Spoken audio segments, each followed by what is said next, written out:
Um, we're going to go ahead and get started. This is a topic that I think is very relevant to everyone's lives. It's not just because we're devotees that, relationships take precedence, but we have relationships in every single interaction that we have in this world. We develop skills and qualities that kind of build upon how we see ourselves, how we see others, and ultimately how we view the world that we live in. And I'm very excited that we get to have this conversation with Dhanya Gaurangi, Devi Dasi. She has been somebody who I've heard speak on this topic before, and we'll go right into it because there's just so many amazing things to be said. I guess we can start out with, you mentioned that you are a second generation devotee, and for those of us who are either coming into Krishna consciousness later on in life, or even those of us who have grown up in this movement, there have always been instances that have really like resonated with us as we were growing up.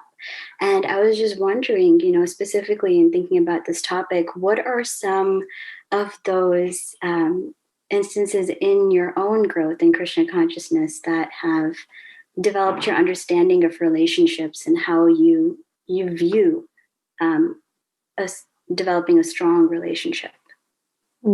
Well, it's a very beautiful question because it's a question that's at the heart of bhakti. I just want to take a moment to thank you for inviting me to speak, and thank Winston for his AV support. It's very exciting to be sharing this. And, before we begin, I want to make sure to offer my respects to my spiritual master and Srila Prabhupada, who have opened the gateways for us to connect with Shri Shri Radha Krishna and take us all the way back home, back to Godhead. So to kind of address your question, I think, you kind of made the distinction of people who are coming to bhakti a little later in life, or people who have grown up in the movement. And I think I'm speaking from the perspective of someone who's considered to have grown up in the movement. Even we have that experience of coming to bhakti, like of our own accord, right? Because even if you're contextually or circumstantially kind of placed in a family of devotees, still there has to be like some initiative and there has to be some personal commitment that comes up. So I think that the most formative experiences for me that really got me thinking like, wow, okay, bhakti is something to take seriously, and bhakti is something to really explore from all angles, not just in terms of sadhana, which is the more kind of regulative practice of chanting and worshiping and serving, but also how to incorporate kind of like my whole self, bring my whole self into it. I would have to say it's just the relationships, it was relationships that got me into wanting to know more about relationships, if that makes sense, right? So it was relationships with my teachers and spiritual mentors, relationships with peers, or people, let's say, of my generation or my age group, let's say, that are so much more advanced than me, really thinking like, wow, if I want to thrive in bhakti, it's going to be so important for me to develop healthy relationships with these people, because these people are the ones that are opening the door for me. And I'm not going to be able to make it through unless I can really have healthy, loving relationships with them. So I don't know if that answers your question, but that was kind of my bridge in, if that makes sense. Yeah, no, that really does make sense because it's, especially your point about like you having to choose to come into bhakti.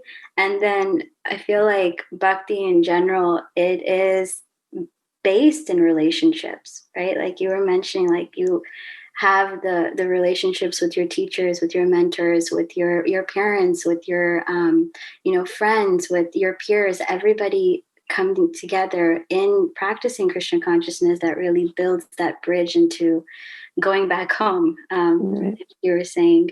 And even like when you think of our own disciplic succession, right, it's like a chain of relationships leading us all the way back. And I thought that was a really really great point. And I was just wondering, thinking about like how the world is now and how we don't have that luxury anymore of meeting face to face with people, or like even loved ones who may be at risk or something. So we don't want to put them in harm's way, so we stay away from them. Or even the temples aren't really open anymore. Or if they are, then it's like 10-second darshan and then have to, be on your way. So I was just wondering, like, how does a person coming into this movement at this time, right? How do they, or how can we, as people who are bringing devotees, new devotees in, like, how does that relationship build? Like, what are some skills? What are some like qualities that we ourselves can develop where it doesn't matter about time or place or circumstance? It's just going to be consistent throughout. Yeah, it's such a relevant question that you're asking, because it's one of the tenets of bhakti is that it can be practiced under any circumstance.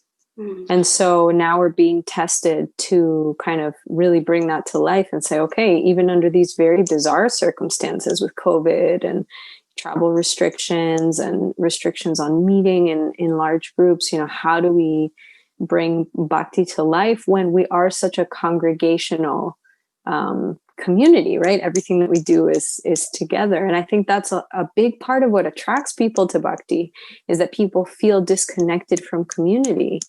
And then they go to a kirtan, or they go to a Sunday program, or they go to a scripture reading, and they're like, wow, I can connect with people here. Bhakti Tirtha Swami, he says, you don't join a philosophy, you join a community, right? And so during this bizarre time, like, how does that work? So, what I find is helpful is, every age has its challenges and has its advantages. In the Chaitanya Charitamrita or Chaitanya Bhagavat, we read about how devotees to hear from Mahaprabhu, from Sri Chaitanya, they would travel every year, and sometimes multiple times a year, everybody from Bengal to Jagannath Puri. And it would be like this whole procession of people. It would be like a huge caravan of people, and they'd have to bring all their relatives and food and places to sleep. And it'd be like a whole arrangement, to do this enormous pilgrimage to hear from the speakers that they wanted to hear from. And literally all I have to do nowadays is like roll over in bed, pick up my phone, and then boom, I have like at my fingertips, like literally hundreds of sadhus, speaking on these super elevated topics. I don't have to figure out where I'm going to sleep or what I'm going to eat or who has to come with me and who's going to watch my house. And, so I think that it's definitely disadvantageous to be under so many restrictions. But anyways, just to kind of wrap it up, I do think that the advantage is that through technology, we're able to connect. I don't know if maybe you and I would have had a conversation this year unless I had traveled to Houston or you had come to Alatra. But, through the miracle of technology, here we are, and we're hanging out and we get to kind of explore all kinds of spiritual topics together. So I know that it's strange. And I think that on one hand, we have to be very frank about the fact that these are bizarre times, and leave room for kind of validating that, like, yeah, this is not ideal, and we do like to be around devotees, and we miss our kirtan programs and our prasadam programs and our all of that, and at the same time, it's a nice way of going very deeply into kind of alternative forms of kind of contacting bhakti. So I guess that's what I would say to that. As you were speaking, especially about Kirtan, I was just thinking back to Kirtan 50 this year, and how it was very sweet because we got to hear so many devotees, but at the same time, it was incredibly different. I was literally in bed throughout the program, and I mean, I guess I miss that closeness, even though we're like packed like little sardines. Like, it's just, you feel, it's like that chain of just devotion just flows through each person in that room, and it just collectively builds and builds and builds. And I guess that kind of brings me, to my next question is, when we're thinking about developing bhakti within ourselves, right? Especially when we are having to connect through Zoom or like connect through virtual classes or um, I guess anything virtually. It's 2020. But just thinking about that development of bhakti and developing those qualities. And again, it kind of ties back into relationships in that what are some of those qualities that are important in developing a relationship with, with ourselves. We can start from there, like with ourselves, and then we can move on from with ourselves to with others. And then if there's a correlation, if there's a need to really understand ourselves before we can really understand someone else, or even understand ourselves to understand God, like what are the correlations and what are the qualities that can help develop that? Yeah, it's a powerful question. Well, I would start with saying that some of the main ingredients for healthy self-work are similar, identical actually, ingredients for healthy spiritual life. Right. So we usually tend to start, and it's not always said like this in traditional counseling, but essentially it is this quality, the foundational quality of humility. Right. Because for you to get to a place where you say, okay, let's say I need counseling, or I'm even interested in reading books about improving myself or exploring relationships and how to build them, there has to be a component of humility, because you're saying, okay, I already know I don't do this perfectly. I already know that I may be flawed, or maybe I'm bringing baggage in from previous relationships, or I'm scarred from experiences that I've had in childhood or relationships throughout my life. So admitting that and kind of coming to terms with that, it requires a pretty strong degree of humility, and it requires honesty with yourself. And then to be able to actually do the work, whether it's reading literature or confiding in a counselor or a therapist, there has to be ongoing sincerity and ongoing honesty about, okay, well, this is what I'm bringing to session today, or these are the issues that I want to address by reading this book or doing this work. So as far as ingredients, I would say that, humility is certainly there. We read in the Nectar of Instruction that enthusiasm is a necessary component in our bhakti. And I think that is also relevant. You have to have some hope or some encouragement that you're going to make progress. And so looking forward to the person that you're going to become, even if it feels a bit far away now, that enthusiasm is priceless, because it's what keeps you doing the work. It's not easy, but it's kind of like the fuel that keeps you going. Certainly patience, so that you can be self-forgiving and forgiving of others. Because I think the more you work on yourself, the more you realize, like, oh, that other person was hurting, or, that kind of thing. So those are some of the, when you ask what are some of the maybe characteristics that are helpful.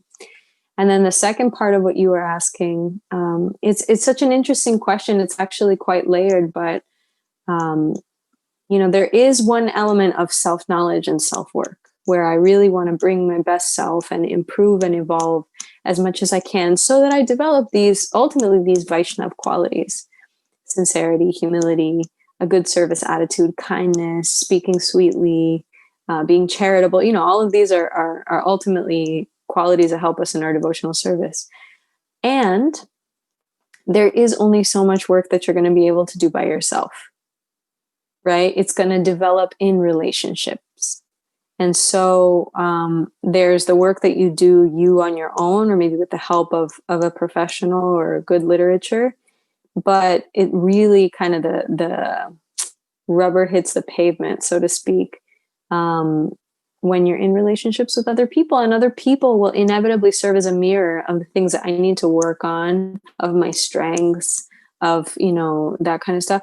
And I'm going to serve as a mirror to others. So being very gentle and being very generous in our relationships is important, because if everybody's doing the work, then to an extent, everybody's a little vulnerable, right? Everybody's a little bit kind of soft and malleable and like getting ready to change. And in doing that, we have to be very careful with one another.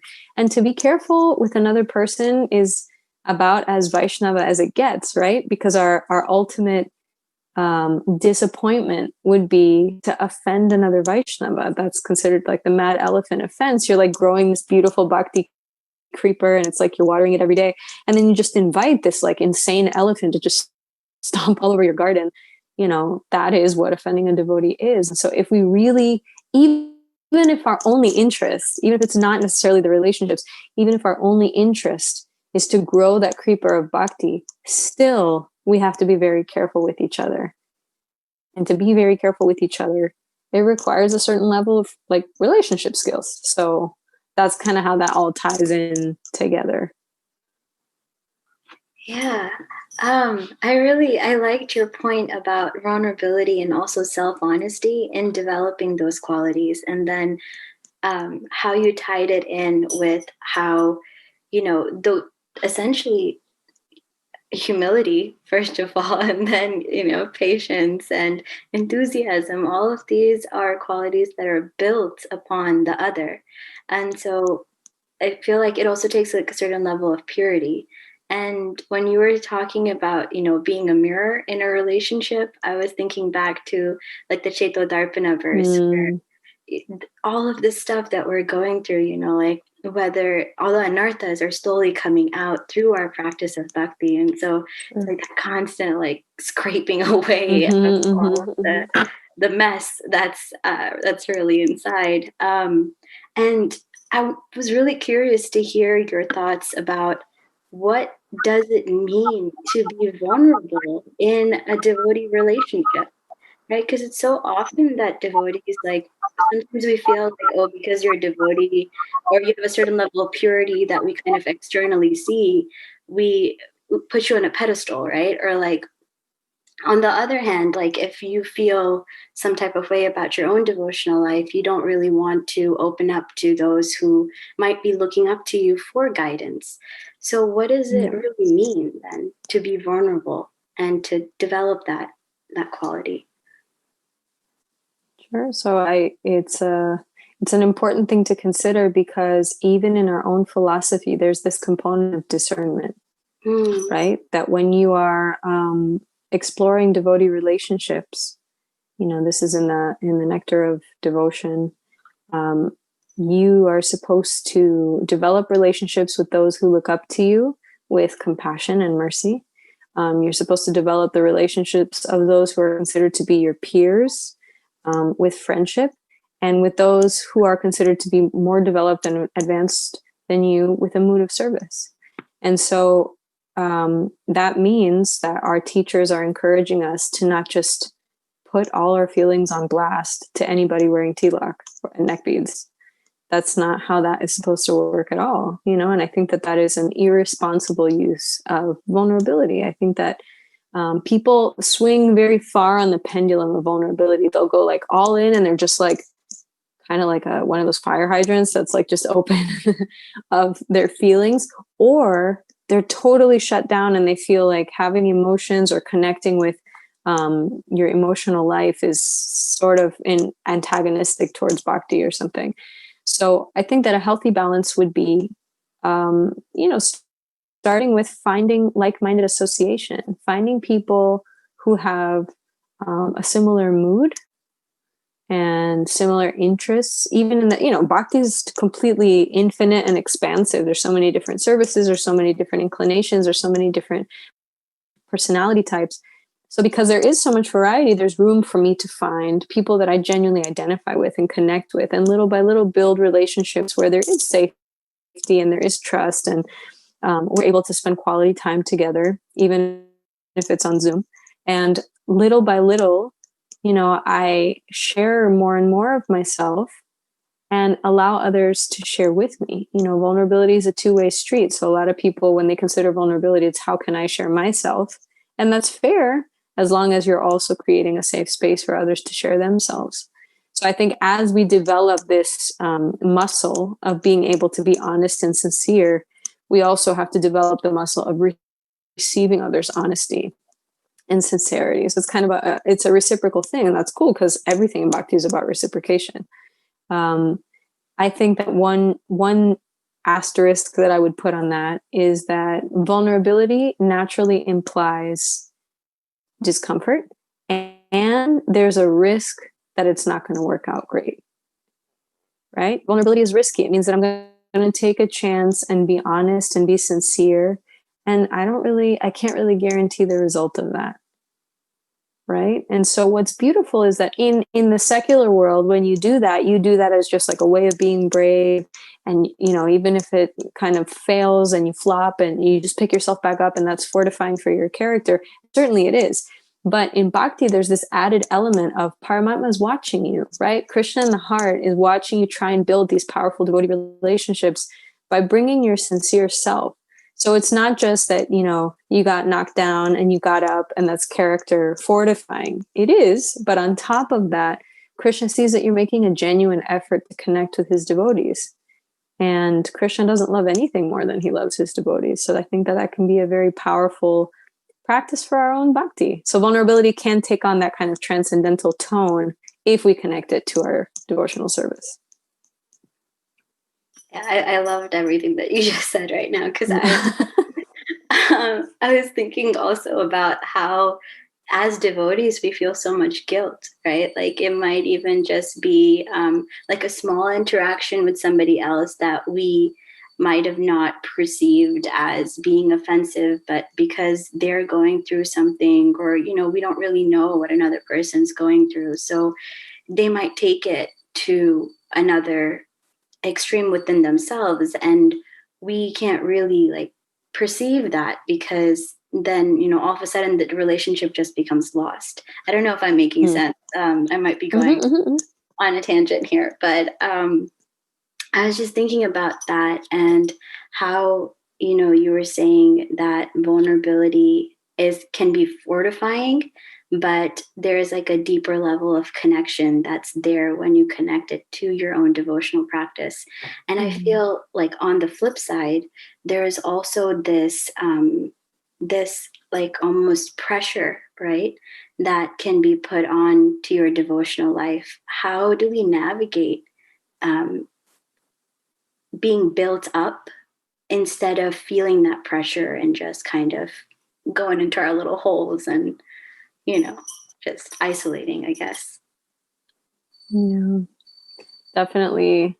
That's a risk, right? Because so many lifetimes of conditioning and getting so good at being conditioned, becoming so accustomed to Maya and our anarthas, who knows how many millions of lifetimes I've been dealing with these impressions in my mind, and they create habits, and those habits become, my personality, and that strengthens my idea of my ego. And it's so deeply rooted, like it's not a light thing at all. So finally you get a chance to, as you said from the Shikshastakam, like cleanse the mirror.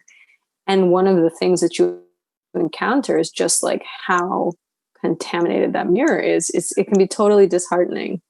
It can be totally disheartening, especially if, some people's bhakti is just like linear, like they just start devotional service and they just take off and you're like, bye, see you in Vaikuntha. Or, like there's people that have peaks and valleys, because that's how it is, Now, one thing that I like to say when I work with people in counseling is that if you're really tied to a serious spiritual practice, there's two things. One is that Krishna in the Gita, he promises that once you come under his shelter, he personally takes charge of your destiny. Right? And so you're no longer subject to the three modes of nature. And Prabhupada will sometimes give that example, what it's like to unplug a fan, that it looks like things are still kind of turning, but that's just momentum. It's not that it's plugged in and it's still turning. It's just the momentum of having been turning for so long. The other thing is that peaks and valleys down here is not the same as peaks and valleys up here. And I think that because devotees have such an incredibly high standard, and we know so many people who are such incredibly advanced sadhus, our bar is just so high, that even when we're going like this, when you're climbing a mountain, you are going up, but you feel a valley, and your valley is at like a much higher altitude than your previous valleys, but the slope still feels like downwards. Do you get what I'm saying with the analogy? Yeah. So when you're going like this, you could be so hard on yourself on a downward slope, but it's a downward slope at a much higher altitude than you were at previously. So I don't think that you can cheerlead your way out of it. I think that we need other devotees to cheerlead for us. because other devotees will have that perspective and say, you know what, I know that you're having a hard time, but it's really different than the hard time you might have had 5 or 10 years ago. I see that you're making progress. I see that you're stronger.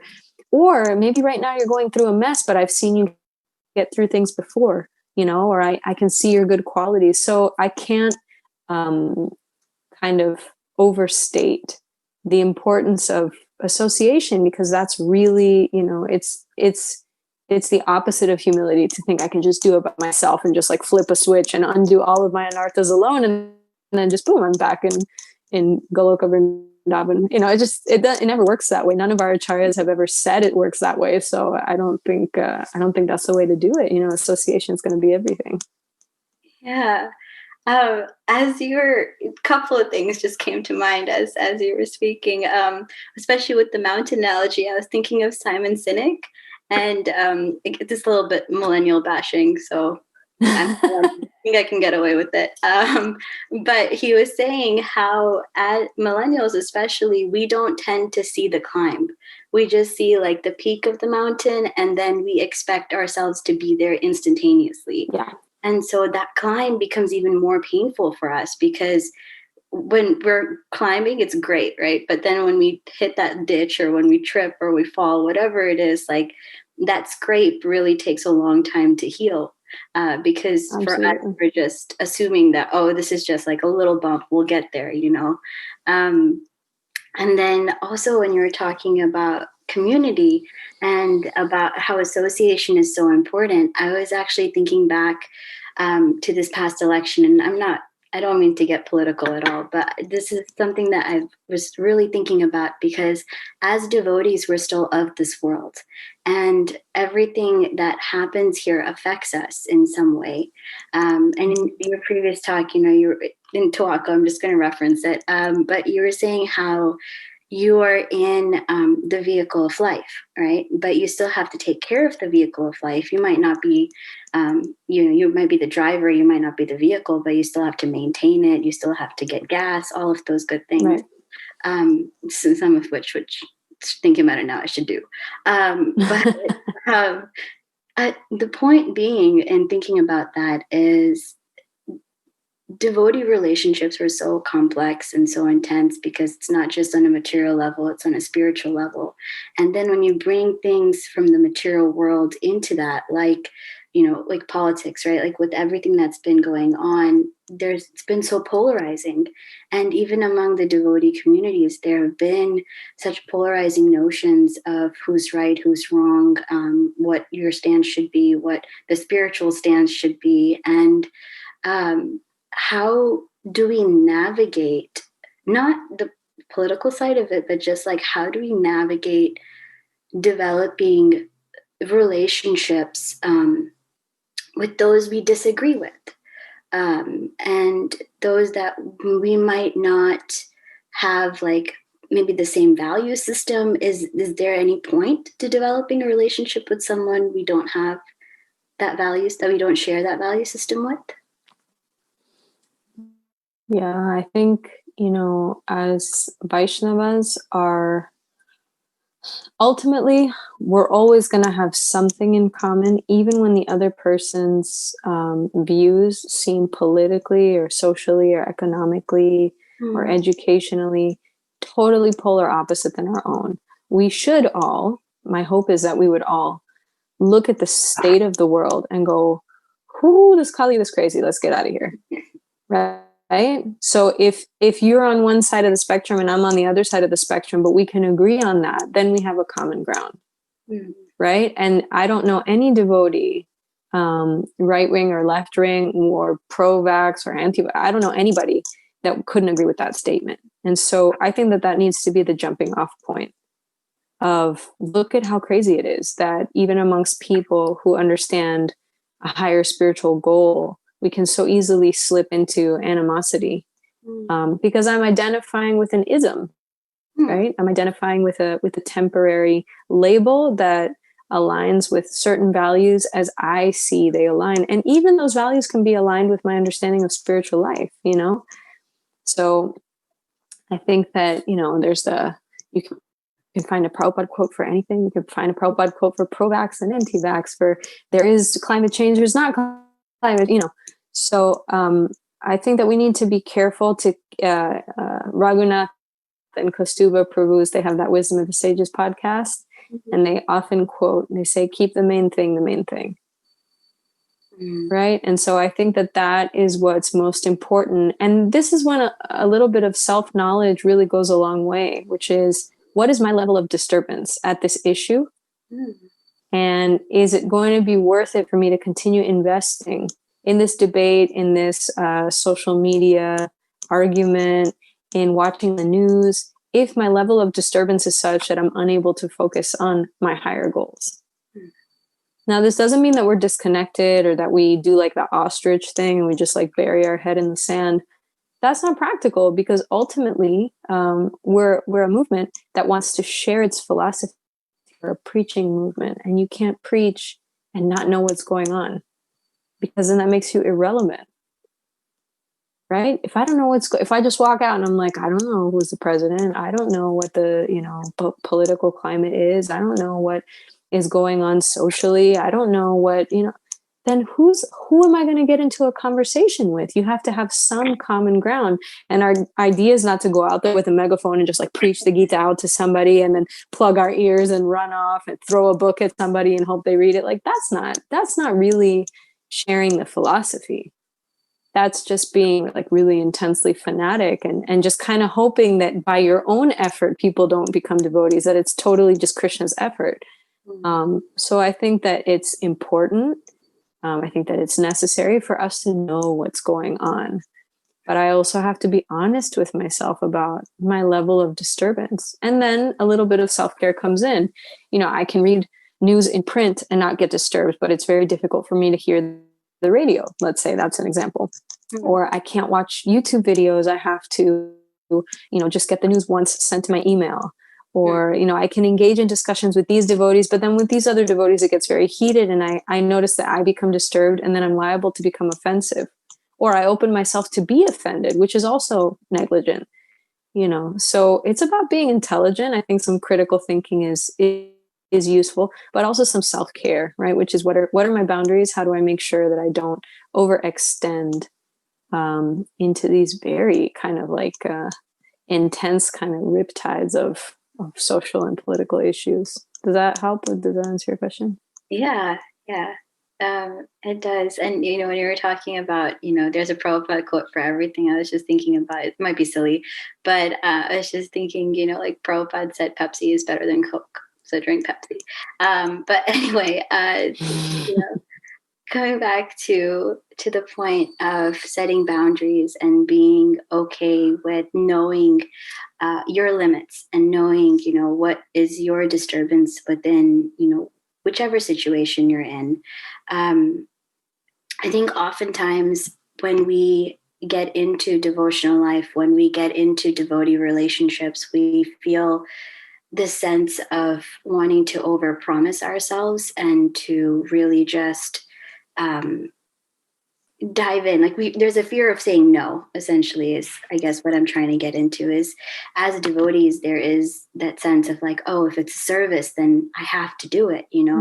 Krishna is pulling me towards serving him, serving his devotees. And even within relationships, like having that understanding of what exactly can I hear, so that I myself don't get triggered, or what exactly can I say so that another person doesn't get triggered by, the conversation. What are some ways that devotees can go about developing that skill of setting boundaries? Yeah, this is a super important topic, because I think we are constantly, because we're in the material world, the modes of nature are constantly shifting. It's one of the qualities of matter is that it's not static, it's not steady. Right? And so because it's temporary and because it's flickering, we constantly have to be in a reassessment. of how to deal with material nature. It's not like, okay, I come up with my ground rules and this is just how I deal with everything. That's not how that works, because the ingredients as such are unstable. You're dealing with an unstable element. The elements of, sattva, rajas, and tamas are unstable by nature. So you can't be static, because nothing of what's happening is static, right? So I think that in our spiritual lives, we can be very steady, because Krishna consciousness is stable. It's not liable. It's not subject to, the three modes of material nature. So it is, heavy and steady and stable. But everything else, we have to be fluid. We have to be flexible. And I think that boundaries are something that I think people often misinterpret as being very rigid. Okay, I don't do this. I don't talk to that person. I don't go to this place. I don't, but boundaries usually have to be personal and also somewhat flexible, right? Which means that I can allow these to be adjusted if the situation feels right to adjust it. So, how do we develop healthy boundaries? I think that for each person, this is going to be a little bit different, because each person's context is very unique. And I think that that's an important element to bring into the boundaries conversation, which is, works for you and your family, might not work for me and my family, but it's because we come from different cultures and different upbringings. And, even, do you have siblings? Yeah. How many siblings do you have? Just one, thank God. One, okay. So, but you and your sibling are like two different universes, right? Even though you might have grown up in the same house, you have totally different experiences of your parents, totally different experiences of school, totally different experiences of each other and of yourselves. What to speak of people who are different than you. So your boundaries are going to look different than your siblings, and your boundaries are going to look different than mine.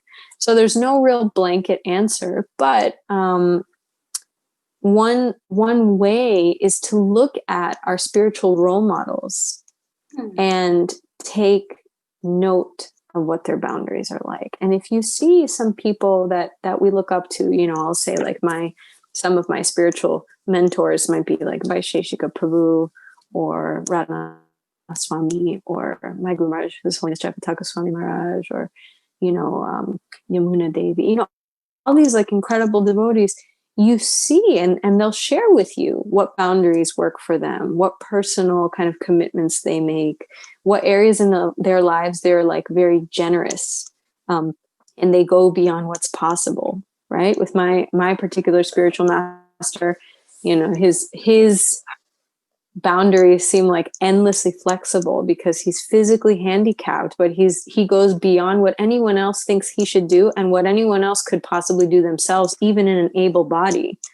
And Krishna empowers him to do that. So I think, and Bhakti Tirtha Swami says, when you have the opportunity to serve and you don't know how, but you do it anyways, that's the moment where empowerment takes place. Because again, Krishna's the witness, and he's seeing your sincere desire, and empowerment can occur in that place. So that's the balance to boundaries. The balance to boundaries is, I can't stay in a place of fear and call it boundaries.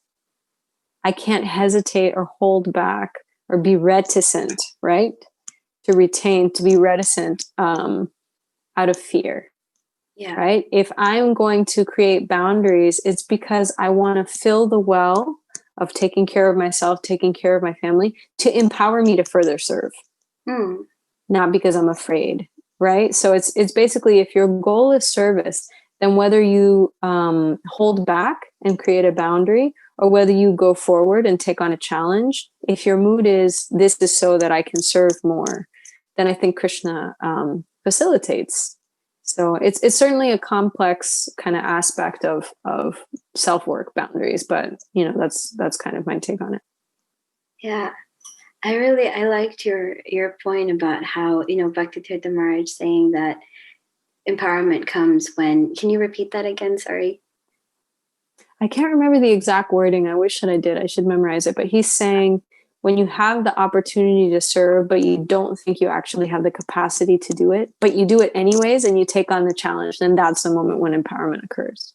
Right. So when you take on that challenge anyway, and I was just thinking about how it ties back to I guess the start of our conversation, where we were talking about really understanding ourselves and developing that relationship with ourselves so that we're able to really set these boundaries, that we're able to know what works for us and what doesn't, so that we're taking care of our spiritual health as we, give ourselves in devotional life.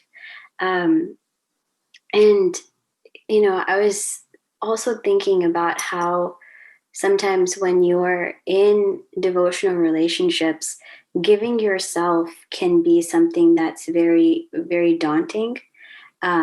Either because I guess there could be like two things that come to mind, is either because there isn't a level of comfort that's been developed yet within that devotee relationship, or it could just be like discomfort within yourself, like all the insecurities or whatever it is that are there that prevent you from really opening and sharing and developing those strong relationships that ultimately are really what lead you, even with your mentors, even with your spiritual master, even with devotees who you look up to.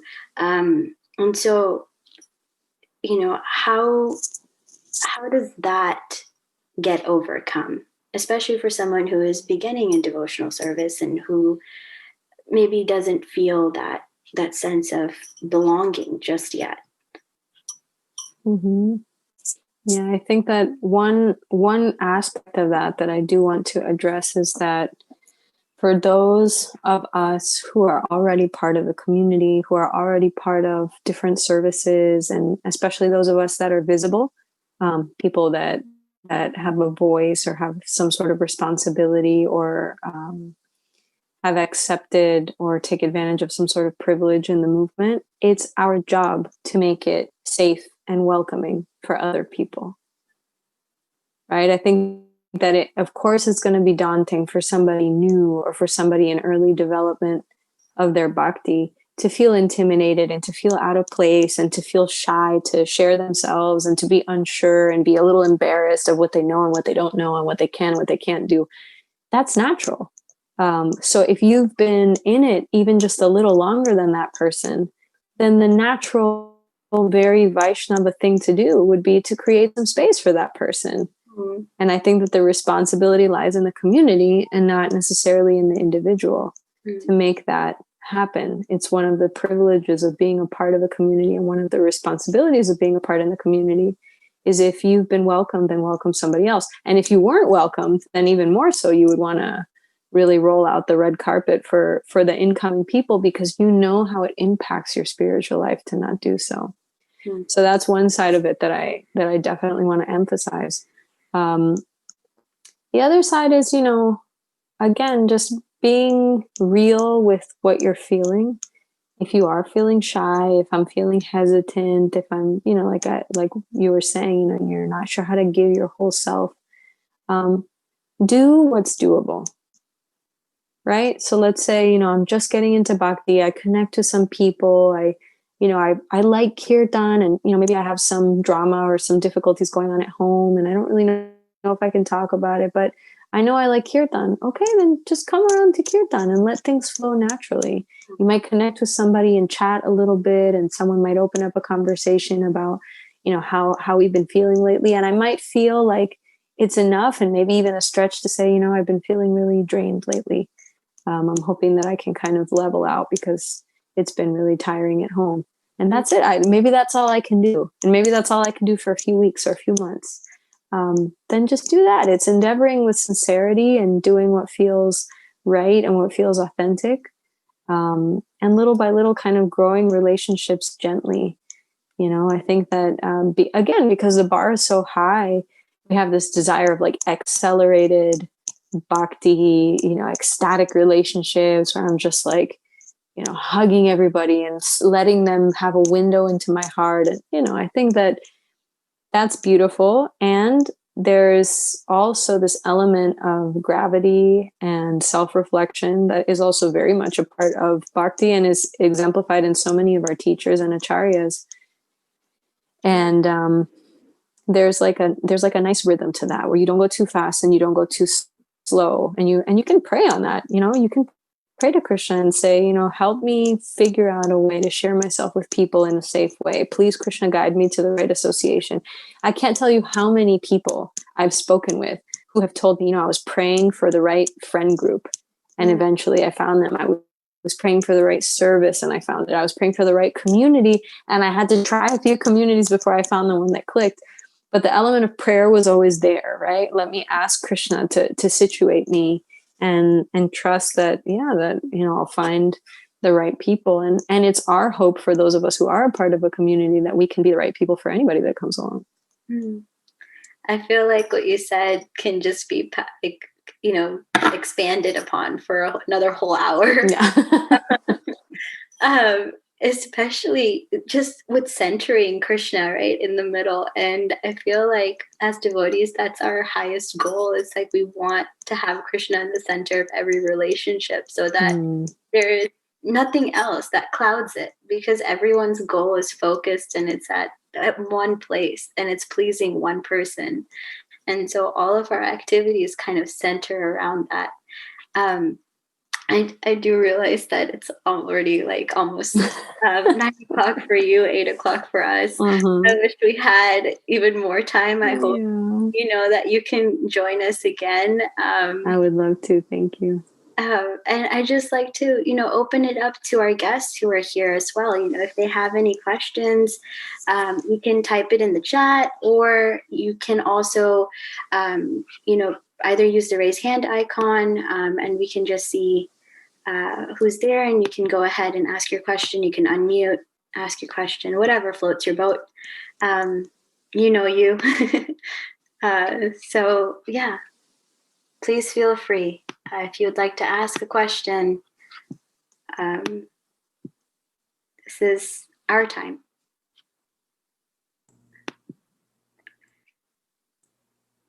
Mataji, you seem to be a very giving person. What made you decide to go into counseling, and what do you get out of it? Thank you, Prabhu, for your question and for seeing me with the eyes of potential. I aspire to be a giving person. I don't know exactly what inspired me to get into counseling. I think I've always been passionate about relationships, and I got my undergrad degree in pre-law, which I think is not the most typical route to counseling. I think advocating for others, giving a voice to people who feel voiceless, finding justice, finding advocacy for people. I think that those have always been passions for me. And I realized that people have the ability to be self-empowered if they're given the right opportunity, right? If they're given the right context, if they're given the right community and the right tools, people can become extremely advanced and extremely powerful. And it's a joyful process to watch. So I think that in doing that and in studying it, it just became more and more interesting to me. And I just found myself wanting to serve in this way. And I guess that's the long and short of it. It's just very powerful to see people transform. And on a selfish level, seeing others transform gives me hope that I can transform, because I'm seeing it up close, and I'm seeing people who have struggled with trauma and grief and hardship and disabilities and all kinds of social, political, economic disadvantages. And they're able to make incredible strides in their personal life and their spiritual life. So when I see it happen for other people, I'm like, okay, there's no excuse. I know it can happen for me if I can work as hard as they work. So that's some of like the selfish motivation behind that.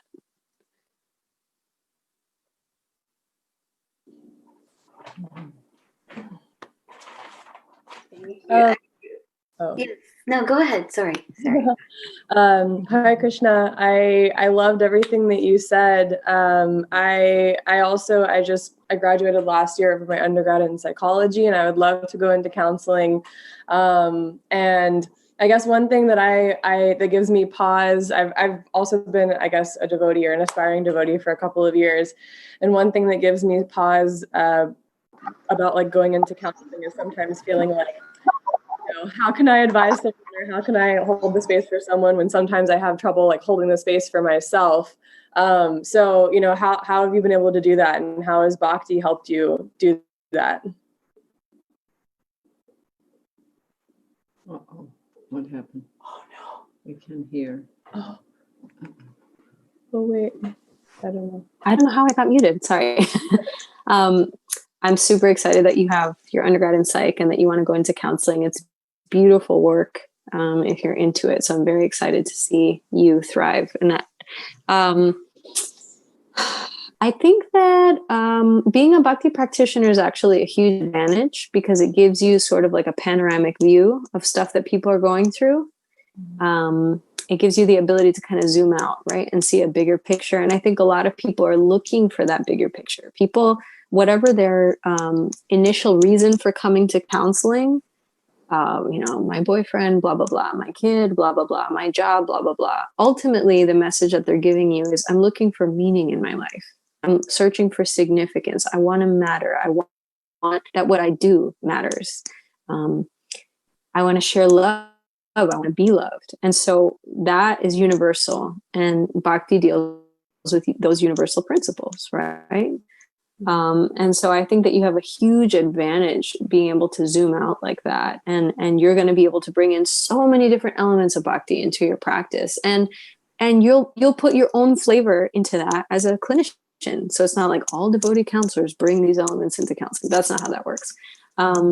You as a devotee are unique and special and have these incredible strengths and insights.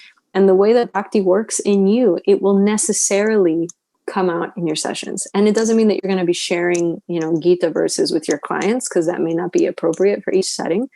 But inevitably, whatever Gita wisdom is realized within you will make its way out, because that's who you are. And who you are will always be a part of your counseling session. So when you go to school to get your master's or your doctorates, however far you want to take it, they'll tell you that who you are will always be 50% of the counseling relationship. So to the extent that you are, putting work into your spiritual life, it's going to make it out into your work, no matter what. And then the second part of your question, which is, how do you hold space for others when we're looking for a way to hold space for ourselves? And this is like the question of questions for counselors, Bhakti and not Bhakti, which is, how can I provide for others when I'm an imperfect, flawed, conditioned human being myself? And the reality is, and I just mentioned this a few minutes ago, I think it's relevant for this question too, is that you need that humility to be a good counselor. If you come in there like some hotshot, like I've got it figured out and I'm here to fix you, you're going to do horrible work. Your client is going to resent you and you're going to burn out so quick because you're not going to have any perspective. And ultimately, it's not true. Right? People will heal and people will thrive if you just sincerely and genuinely hold a caring, non-judgmental space for them. That's my conviction. People have the strength within themselves. So it's not that you're going to do it for them or you're going to come in like some like Bhakti wizard and just wave your wand. That's weird. Don't do that. Just be you and put whatever skills you have to work. And again, keep your prayer alive. You be connected to Krishna and pray for your clients and pray for your classmates and pray for your professors. That's the real deal. That's real spiritual currency that you're dealing with there. So all of those things together would be kind of my considerations for being a counselor.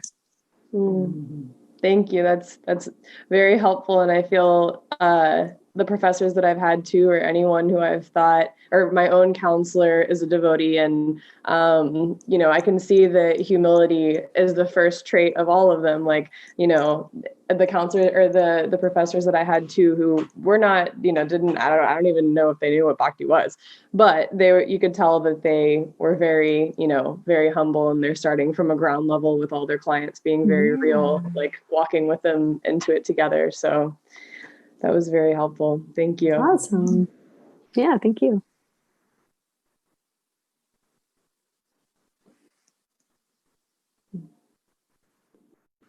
Does anybody else have any questions? Now's your time, honestly. I feel like this conversation just flowed so like wonderfully. Usually I'm really nervous, but like it was just natural. And this concept, this topic is so, it just resonates with so many people, and it resonates with our devotional practice, with our regular lives. So any questions at all that you have, please feel free.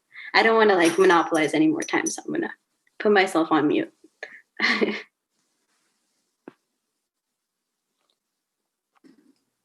Okay, I'm seeing here in the chat, I suffered spiritual abuse in the movement. Can you talk a little bit about spiritual abuse and how to handle it? So this is such an important question.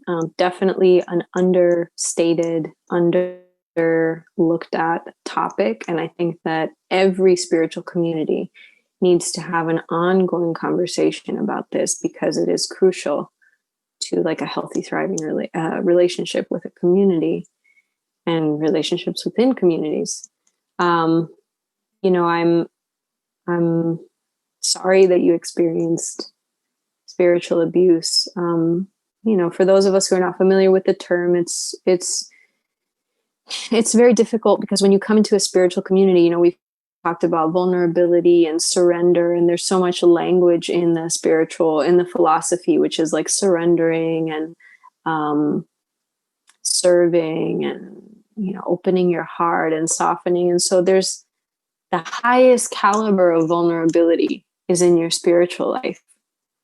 And so for that to be taken advantage of, verbally, physically, sexually, in terms of power, in any of those ways, it can be so damaging and so hurtful. So certainly it does happen in spiritual communities, unfortunately, because we are bringing our anarthas, our flaws and our shortcomings and our conditioning for many lifetimes. And if we don't properly do the work, we are liable to hurt others. And so that is, an unfortunate kind of thing that happens. How you recover from it is going to be highly individual, right? It's going to be important that the right support is there. So usually this is a counselor. This is usually, safe community members that you can connect with, association that feels good and nourishing and uplifting, friendships that feel deep and real. And then, probably some professional help. It doesn't necessarily have to be from someone in your same community. That's kind of a misunderstanding or like a myth, which is, only somebody of my same faith, let's say, can help me come out of this. That's not necessarily so. I think that trained professionals can always give you the tools if they're available to that. And unfortunately, it can be a slow process, but it's important that whatever part of the philosophy or faith was working for you is still authentic and true, and you can stay connected to that.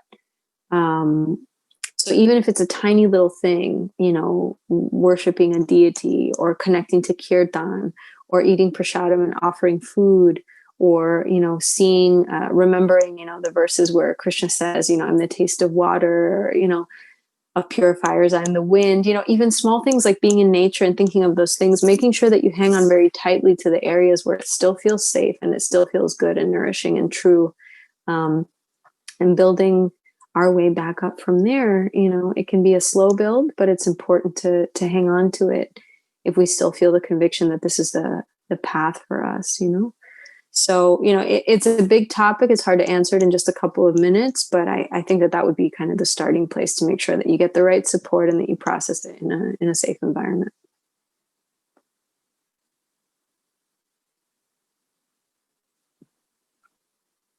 That was really powerful. I'm mute. I have nothing to add on. It's definitely something that's like very, very personal. And thank you for like very eloquently talking about that topic. It's a very difficult topic to really unpack, even in a couple of minutes. Thank you. Is there anybody else who would like to ask? I have one. So it's kind of a two-part question. I have a very young Dasi. She's 3 years old. and I'm moving towards getting like a standard order of possession. I'm not with her mother anymore.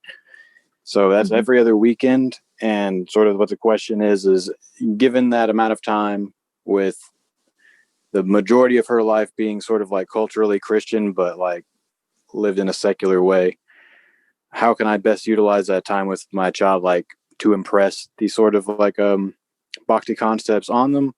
And then the second part of the question would be like how to do that with due respect to the cultural differences between myself and this, and then like her mother and their extended family, which are all like Church of Christ, I think is where they go. And I don't really know anything about that, but do you have any advice on that?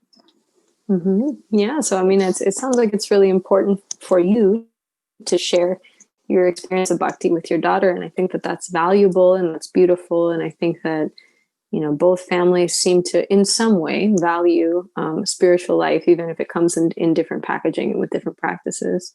And understandably, yeah, the limited time is definitely a consideration. I'll say that, you know, Vaisheshika Prabhu, who's one of my spiritual mentors, he often quotes that the best preaching is happy devotee. So, you know, and I can attest to that, because growing up, the biggest impressions that have ever been made on me in my spiritual life, even though I was around devotees, were people who were happy in their service, people who were practicing joyfully, who seemed to really genuinely get something out of what they were doing, whether it was reading Bhagavatam or doing kirtan or distributing books or cleaning the kitchen, sweeping, you know, taking care of the altar. You know, I can just think of so many different kinds of things I saw. But what always stuck was when people were happily doing it. And there's no arguing with that. You know, even a child of 3 years old, I mean, I have a daughter who's not even 1 year old. She's 10 months. And she can tell when we're having a good time. She can tell when we're happy. She can tell when we're joyful. And she can also tell when we're not. So